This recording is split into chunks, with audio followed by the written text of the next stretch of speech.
High guys, welcome to cric chat Venkatesh. రాజు వెడలి రవి తేజములరగ కుడియడమల కత్తులు మెరయగా. ఈ పాట సినిమా పాట, బట్ జానపద గేయం కూడా అది నాకు ఎందుకు గుర్తుకొచ్చిందంటే, మన క్రికెటర్స్ టూర్స్లో ఎలా వెళ్తున్నారు అనేది ఇప్పుడు వస్తున్న వార్తలు వింటుంటే నాకు ఆశ్చర్యంతో ఆ పాట గుర్తుకొచ్చింది. అంటే రాజు ఎలా వెళ్తాడు విత్ ఆల్ హిస్ ఎంటోరాజ్, అతని వెనకాల సకుటుంబ సపరివార సమేతంగా వెళ్తాడు. బోళ్ళంత మంది అతని పరివారం ఉంటారు. సో అతనికి దాంట్లో ఒక విదూషకుడు ఉంటాడు, వందిమాగతులు ఉంటారు, తర్వాత చాలామంది సైన్యాధిపతి, రకరకాల వాళ్ళందరూ ఉంటారు. సో వాళ్ళందరినీ వెంటేసుకుని టీవీగా వెళ్తాడు రాజుగారు. రాజు వెడలే అనేది అంటారు, రాజు వెడలి రవితేజములరగా అని అందుకే అంటారు. అది ఇప్పుడు మన క్రికెటర్స్ పరిస్థితి అలాగే ఉంది. వీళ్ళందరినీ డబ్బు చేసి, జబ్బు చేయడం కాదు, డబ్బు చేయడం కూడా జబ్బు చేయడం లాంటిది. వీళ్ళందరూ డబ్బు చేసింది. దానివల్ల ఏంటంటే టూర్లకి ఎలా వెళ్తున్నారు వీళ్ళు, వాళ్ళ వెనకాల బోల్డంత మంది సపోర్ట్ స్టాఫ్. మామూలుగా సపోర్ట్ స్టాఫ్ అంటే మనకి క్రికెటింగ్ మ్యాటర్లో support staff like batting coach, bowling coach, strength and conditioning coach, వీళ్ళు కాదు, వాళ్ళ పర్సనల్ స్టాఫ్ ఉంటున్నారు ప్రతి ఒక్కరికి. దాని గురించి బీసీసీఐ కొన్ని రెస్ట్రిక్షన్స్ పెట్టింది, దాని గురించి మాట్లాడదాం మనం. ప్లస్ కొత్తగా ఒక బ్యాటింగ్ కోచ్ని అపాయింట్ చేయబోతున్నారు, అది కూడా మనం మాట్లాడదాం. సో వాళ్ళ గమ్మత్తులు జరుగుతున్నాయి ఇండియన్ క్రికెట్లో. నేను నిన్న కూడా చెప్పాను, not everything is right with Indian cricket. చాలా చాలా ఆందోళనకరంగా ఉంది పరిస్థితి. అండ్ కొన్ని సంస్కరణలు కూడా చేపడుతున్నారు, అవి కూడా మంచిదే.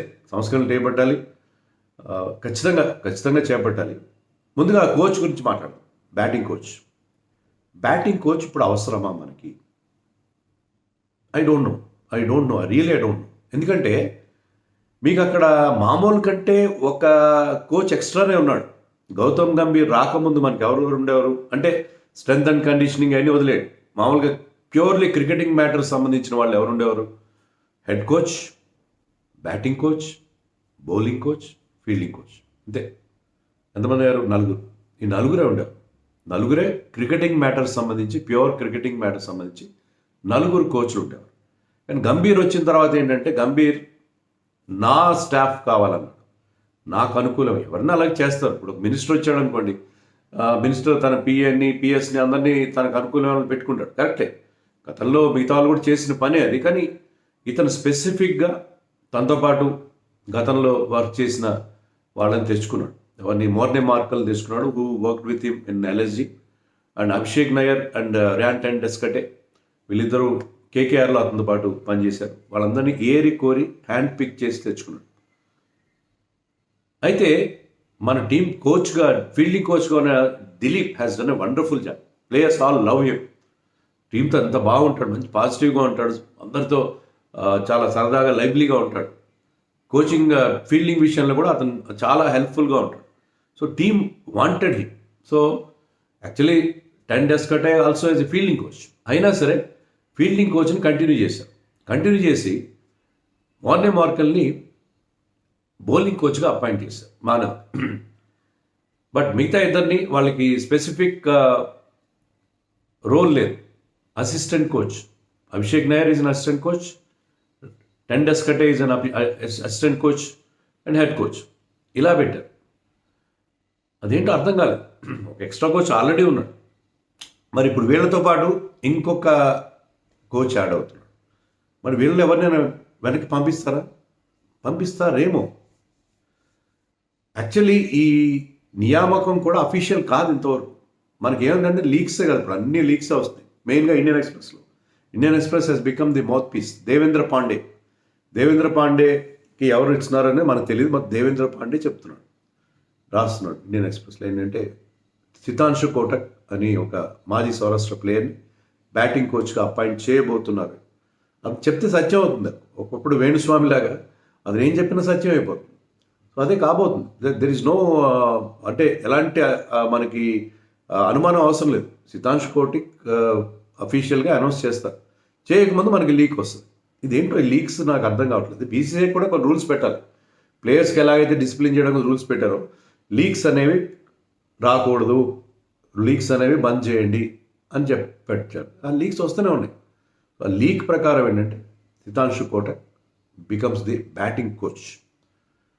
ఎందుకంటే ఆల్రెడీ సునీల్ గవాస్కర్, సంజయ్ మాంజ్రేకర్ లాంటి వాళ్ళు క్రిటిసైజ్ చేశారు. బోల్డర్ని బ్యాటింగ్ టెక్నికల్ లోపాలు కనిపిస్తున్నాయి. ఎవరు ఏం చేస్తున్నారు? హెడ్ కోచ్ ఏం చేస్తున్నాడు? అభిషేక్ నయ్యర్ బ్యాటింగ్ కోచా? ఏం కోచ్? 10 డేస్ కంటే ఎలాంటి కోచ్? వీళ్ళు ఏం చేస్తున్నారు? That same old weakness outside off stump బాల్స్ని చేజ్ చేయడం. విరాట్ కోహ్లీ దాని నుంచి he could not come out throughout the tour. Out అయిన ప్రతిసారి 8 సార్లు అనుకుంటా, 8 సార్లు 8 out of 8 times he got out chasing deliveries outside the off stump. 4th stump, 5th stump, 6th stump, 7th stump అంత దూరంలో ఉన్న బాల్స్ని చేంజ్ చేసుకుంటూ అవుట్ అవుతారు. ఏం చేస్తున్నారు కోచెస్? అంటే విరాట్ కోహ్లీకి చెప్పగలిగిన వాళ్ళంతా కాదు. దానికే సొల్యూషన్ వెతకాలి. బయట నుంచి చూసేవాళ్ళకి సొల్యూషన్ దొరుకుతుంది. దగ్గర నుంచి చూసేవాళ్ళు మనకు తెలియదు మన ప్రాబ్లం. వేరే వాళ్ళు దూరం నుంచి చూసే వాళ్ళకి తెలుస్తుంది. చెప్పాలి, చేయలేకపోయారు. అదొక్కడే కాదు, మిగతా ప్లేయర్స్ కూడా దేర్ వర్ సమ్ టెక్నికల్ లక్యూనా. దాన్ని ఎవరిని వాళ్ళు ఏం చేయలేకపోయారు. అందుకే ఒక స్పెసిఫిక్ బ్యాటింగ్ కోచ్ని తీసుకొచ్చారు. And he has got good credentials ఖచ్చితంగా. ఎందుకంటే అతను చాలా మంచి రంజీ ప్లేయర్. 130కి పైగా ఫస్ట్ క్లాస్ మ్యాచెస్ ఆడాడు. పుజారా టైప్ ఆఫ్ పుజారా కూడా సౌరాష్ట్రకి ఆడతారు కదా. Pujara type of batsmen. చాలా క్రీజ్లో పాతుకొని యావరేజ్ 41 ఉంది. బట్ ఈ స్కోర్డ్ మోర్ దెన్ 8,000 runs. 2013 వరకు ఆడుతూనే ఉన్నాడు హితాంశు కోటక్. మీరు కూడా విని ఉంటారు అతని పేరు. డొమెస్టిక్ క్రికెట్లో చాలా famous batsmen, left hander. So Kotak చాలా లాంగ్ ఇన్నింగ్స్ ఆడేవాడు. సో చాలా టెక్నికల్లీ సౌండ్, టెక్నికల్లీ కరెక్ట్. తర్వాత సరే అతను ఇండియాకి ఆడలేదు మిగతా వాళ్ళలాగా. ఇండియాకి ఆడకపోయినా నేషనల్ ప్లేయర్, ఇంటర్నేషనల్ ప్లేయర్ కాకపోవచ్చు, కానీ కోచ్గా అతనికి మంచి క్వాలిఫికేషన్స్ ఉన్నాయి. ఎందుకంటే అతను NCA నేషనల్ క్రికెట్ అకాడమీలో కోచ్గా ఉన్నాడు. తర్వాత ఇండియన్ టీం కూడా, ఇండియా ఏ టీంకి రాహుల్ ద్రావిడ్ NCA చీఫ్ అయిన తర్వాత he became coach for the India A team. తర్వాత లాస్ట్ ఇయర్ 2023లో అనుకుంటా బుమ్రా కెప్టెన్గా మనం ఐర్లాండ్కి వెళ్ళాం. అప్పుడు లక్ష్మణ్ కూడా అవైలబుల్ లేడు. అతను he was the head coach for that brief tour to Ireland. Bumrah కెప్టెన్గా ఉన్నాడు. సో ఇండియన్ టీంతో కూడా ఉన్నాడు. తర్వాత గుజరాత్ లయన్స్కి అసిస్టెంట్ కోచ్గా ఉన్నాడు IPLలో. సో కోచింగ్ విషయంలో ఈజ్ అ ప్యూర్ కోచ్. ఇండియాకి ఆడడం అక్కడే కాదు, బట్ కోచింగ్ టెక్నిక్స్ తెలిసినవాడు. కోచ్గా అతనికి బోల్డ్ అంత ఎక్స్పీరియన్స్ ఉంది. చాలా రోజులుగా NCAలో అతను ఉన్నాడు, నేషనల్ క్రికెట్ అకాడమీలో. So he has got the right credentials for the job. So I'm happy అతను రావడం. కానీ ఎవరినో ఒకరిని తగ్గించాలి. ఇంతమంది కోచింగ్ స్టాఫ్ ఏం చేస్తారు? Too many cooks spoil the బ్రాత్ అన్నట్టుగా ఎవరి రోల్ ఏం చేస్తారు? ఇంతమంది కోచ్లు ఏం చేస్తారు? నాకు అర్థం కాదు. సో ఇది ఇంకొక ఏమనిపిస్తుంది అంటే he is not remotely connected with Gautam Gambhir. మిగతా స్టాఫ్ అంతా తనకి అనుకూలమైన తెచ్చుకున్నారు, దిలీప్ తప్ప. కానీ ఇతనుకి గౌతమ్ గంభీర్కి ఎలాంటి కనెక్షన్ లేదు. They might have played against each other అంతే తప్ప ఎలాంటి సంబంధం లేదు. ఇది గుజరాత్కి చెందినవాడు. సో జైషా అతన్ని పెట్టాడు. ఏం జరుగుతుందని డ్రెస్సింగ్ రూమ్లో తెలుసుకోవడం కోసం అని ఒకటే వార్త వస్తుంది. రెండోది ఏంటంటే గౌతమ్ గంభీర్కి చెక్ పెట్టడం. గౌతమ్ గంభీర్ తన స్టాఫ్నే పెట్టుకున్నాడు. వాళ్ళు ఎవరు రిజల్ట్స్ ఇవ్వట్లేదు. They are not giving any sort of results. So వీళ్ళందరూ ఇంతమంది ఉండి కూడా ఏం రిజల్ట్స్ ఇవ్వట్లేదు. So they wanted one pure batting coach. So అతను ఇమీడియట్గా ఎప్పుడైతే వైట్ బాల్ క్రికెట్లో మనం ఇంగ్లాండ్తో జరగబోయే T20 అండ్ వన్డే సిరీస్కి అతను అపాయింట్ చేస్తారని చెప్తాను. తర్వాత he might go to England also. ఇంగ్లాండ్లో కూడా వెళ్ళే అవకాశం. సో ఒక కొత్త కోచ్ని తీసుకొచ్చారు. అది కూడా లీక్ ద్వారానే మనకి వచ్చింది. సో గంభీర్ కూడా ఒక వార్నింగ్. సో ఇక్కడ ప్లేయర్స్నే మనం బ్లేమ్ చేయడం కరెక్ట్ కాదు. కోచ్ విషయంలో కూడా చాలా ఇబ్బందులు జరుగుతున్నాయి. ఎందుకంటే coach is also not totally తను తెచ్చుకున్న స్టాఫ్తో కూడా అంత సరిగ్గా లేడు కదా. మనకి ఆల్రెడీ వార్తలు ఏమొచ్చినాయంటే స్టార్టింగ్లోనే ఆస్ట్రేలియా టూర్ స్టార్టింగ్లోనే ఒకనొక ప్రాక్టీస్ సెషన్కి మార్కల్ బౌలింగ్ కోచ్ చాలా లేట్గా వచ్చాడు. కొంత లేట్గా వచ్చాడంట. లేట్గా వస్తే గౌతమ్ గంభీర్ చాలా సీరియస్ అయిపోయాడు. అతని మీద చాలా హార్ష్గా మాట్లాడాడు. So Morkel is a big star. అంటే అతను ఇంటర్నేషనల్గా చాలా అకాంప్లిష్డ్ ప్లేయర్. సో అతను he will not take it అది రైట్ సెన్స్లో తీసుకుంటాడు అలాగా. ఎందుకంటే అతను కూడా చాలా ఇంటర్నేషనల్గా చాలా మంచి స్టేచర్ ఉంది. So just because you're head coach you cannot just behave like a school head master. So అతను కొంచెం హట్ అయ్యాడు. తర్వాత టూర్లో అతను చాలా ముభావంగా ఉన్నాడు, ప్రాపర్గా అతను లేడని వార్తలు వస్తున్నాయి. సో చాలా రకరకాల ఇష్యూస్ డెవలప్ అయినాయి. నేనేమన్నా అంటే నువ్వు గౌతమ్ గంభీర్కి వ్యతిరేకం అది ఇది అని చెప్పి కొంతమంది కామెంట్. నేను ఎవరికి వ్యతిరేకం కాదు. ఇండియన్ టీంకి అనుకోను. ఇండియన్ టీంకి మేలు జరగాలి. దానికి మేలు జరగకుండా ఉండడానికి ఎవరు అడ్డొచ్చినా వాళ్ళని నేను క్రిటిసైజ్ చేస్తాను. మీరు ఏమైనా అనుకోండి, ట్రోల్ చేసుకోండి, ఏమైనా చేసుకోండి. నాకు ఇండియన్ టీంకి ఎవరైనా డ్యామేజ్ చేస్తున్నారు, ఎవరి ప్రెజెన్స్ అయినా ఇండియన్ టీంకి వాళ్ళ వల్ల డ్యామేజ్ అవుతుంది అంటే నేను దాన్ని ఖచ్చితంగా క్రిటిసైజ్ చేస్తాను. I want Indian team to do well, perform well. కానీ గౌతమ్ గంభీర్ వచ్చిన తర్వాత ఎన్ని ఇష్యూస్ జరుగుతున్నాయి. గతంలో ఎప్పుడు లేవు ఇంత టెన్షన్, ఇన్ని రకరకాల అభియోగాలు, ఒకరి మీద ఒకరు ఆరోపణలు చేసుకోవడం, రకరకాల ఒకరు మిక్స్టర్ ఫిక్సిట్ అని ఎవరు వస్తారు, ఇంకోటి ఏదో ఇంకో రకంగా వస్తారు. ఏం జరుగుతుందో డ్రెస్సింగ్ రూమ్లో ఇన్ని ఇష్యూస్. ఒకరెవరు లీక్ చేస్తున్నారంటారు, యంగర్ ప్లేయర్, ఇంకోటి ఏదో ఆ లీక్ చేస్తున్నారని వార్త లీక్ అవుతుంది. ఇలా రకరకాల విషయాలు జరుగుతున్నాయి. So I'm not happy with that. So ఇది ఒక విషయం. తర్వాత కొత్త రూల్స్ అన్నీ వచ్చేసినాయి. కొత్త రూల్స్ వచ్చేసాయి. దీంట్లో ఏంటంటే ఆబ్జెక్టివ్ ఇచ్చారు. ఇప్పుడు మనకి ఇంతకుముందు వచ్చిన వార్తలు ఇవి.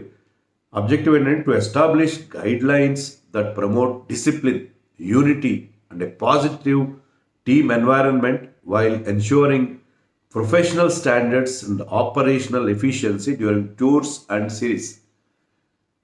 టీంలో అంట డిసిప్లిన్ తెచ్చి తేవడానికి కోసం, తర్వాత ఒక పాజిటివ్ అట్మాస్ఫియర్ కోసం, ఐక్యత తీసుకురావడం కోసం, ప్రొఫెషనల్ స్టాండర్డ్స్ మెరుగుపరచడం కోసం, పర్ఫార్మెన్స్లో మరింత ఎఫిషియెంట్గా ఉండేలా చేయడం కోసం టూర్లో కానీ సిరీస్లో కానీ కొన్ని కొత్త సూత్రాలు, నియమ నిబంధనలు పెట్టారు. దాంట్లో నెంబర్ 1 ఏంటి, డొమెస్టిక్ మ్యాచ్లు మీరు ఆడి తీరాలి. మీరు ఎస్కేప్ కావడానికి లేదు. కావాలంటే మీరు చీఫ్ సెలెక్టర్ పర్మిషన్ తీసుకోవాలి. ఇష్టం వచ్చినట్టు మన దులీప్ ట్రోఫీకి మీరు ఆడితే ఆడండి అన్నారు. ఆడలేదు. 4 ప్రముఖులు ఆడలేదు. కోహ్లీ ఆడలేదు, రోహిత్ ఆడలేదు, జడేజా ఆడలేదు, అశ్విన్ ఆడలేదు. సో మీరు అప్పుడు అలా లేదు. మీరు ఏదో స్పెసిఫిక్ రీజన్ ఉండి పర్మిషన్ తీసుకుని కానీ ఆడకూడదు. ఇప్పుడు లేటెస్ట్గా రోహిత్ శర్మ రెడీ అవుతున్నాడు, రిషబ్ పంత్, శుభ్మన్ గిల్ వీళ్ళందరూ ఆడుతున్నారు. విరాట్ కోహ్లీ ఇంకా రెడీగా లేడు. విరాట్ కోహ్లీ ఇంకా వీళ్ళందరూ టీంతో ప్రాక్టీస్ చేస్తున్నారు. విరాట్ కోహ్లీ అతనికి నెక్స్ట్ ట్రైన్ ఉందంట. నిజంగా ఉందో మరి ఏంటో తెలీదు. మరి విరాట్ కోహ్లీ అయితే సబ్జెక్టు అవైలబిలిటీ అతన్ని ఢిల్లీ టీంలో ప్రకటించినట్టుగా ఉన్నారు. సో విరాట్ కోహ్లీ ఆడతాడన్న విషయంలో ఇంకా క్లారిటీ లేదు.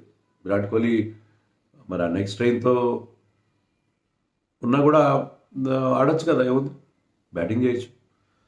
I don't know. So Virat Kohli తప్ప మిగతా వాళ్ళందరూ రెడీగా ఉన్నారు. సో ఇక్కడ ఇది నెంబర్ 1 ఫ్యాక్టర్ ఏంటంటే గతంలోలా కాదు, నేను స్కిప్ చేస్తాను, నేను రెస్ట్ తీసుకుంటానంటే కాదు. రెస్ట్ తీసుకోవచ్చు, కానీ మీరు పర్మిషన్ తీసుకోవాలి. పర్మిషన్ తీసుకుని రెస్ట్ తీసుకోవాలి. ఫాస్ట్ బౌలర్స్కి ఆ ఎగ్జామ్షన్ ఇవ్వాలి. ఎందుకంటే ఫాస్ట్ బౌలర్స్ని మీరు ఎడాపడా వాడడం కుదరదు. రెండోది ఏంటంటే మీరు ఫ్యామిలీస్తో సపరేట్గా ట్రావెల్ చేస్తాము, టీం బస్లో విడిగా వస్తాము, మేము వేరే ప్రైవేట్ జట్లో వెళ్తామంటే కుదరదు. టీంతో పాటే మీరు ట్రావెల్ చేయాలి.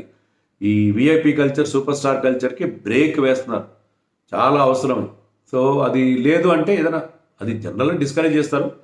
మీకు ఎక్సెప్షన్స్ ఉంటే దానికి పర్మిషన్ తీసుకొని చేసుకోండి.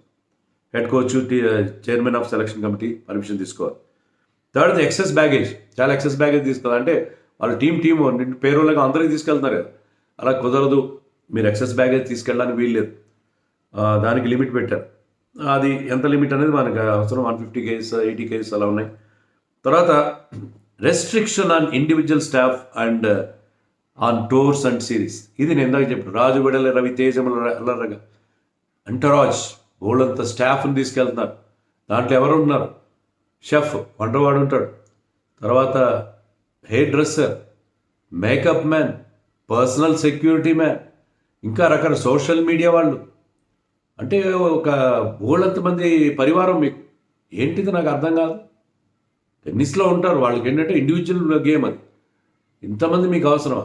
షెఫ్ని తీసుకెళ్తే కొంతవరకు అర్థం ఉంది. అంటే నాకు స్పెసిఫిక్ రిక్వైర్మెంట్, నాకు నా డైట్ విషయంలో అతను కొంత జాగ్రత్త. వీళ్ళందరూ ఎందుకండి, మేకప్ మ్యాన్ ఎందుకు? మీరు are you trying to look good or perform well? Performance ముఖ్యమా, మీ గుడ్ లుక్స్ ముఖ్యమా? మేకప్ మ్యాన్ ఎందుకండి మీకు? పర్సనల్ సెక్యూరిటీ ఎందుకు? ఈవెన్ సచిన్ టెండూల్కర్ ఉన్నప్పుడు ఆడుతున్నప్పుడు he never seems to have had any personal security man.